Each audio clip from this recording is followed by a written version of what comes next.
অবশ্যই বলে নাই, কেউ কেউ বলেছেন ত্রুটি চেপে দেবে, বগলের দলের ইন্ডিয়া আর আপনি দিবেন বাংলাদেশ দুর্নীতিমুক্ত আশ্বাস, পেছায়ও আসবে এই প্রশ্ন। জুলাই যে আকাঙ্ক্ষা ধারণ করে তাকে সম্মান করার নাম হচ্ছে আম।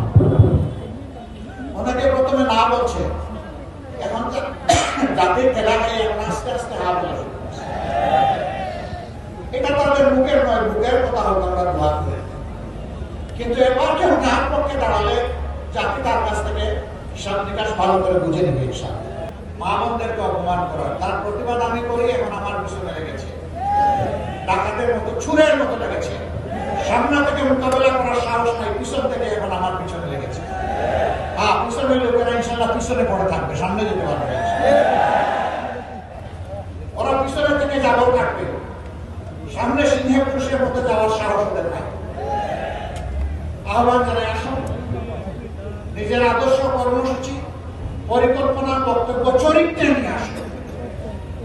বলবা আমাদের দল, আমাদের শাসনই পারবে, আমাদের সরকারই পারবে একটা দুর্নীতিমুক্ত বাংলাদেশ দিতে।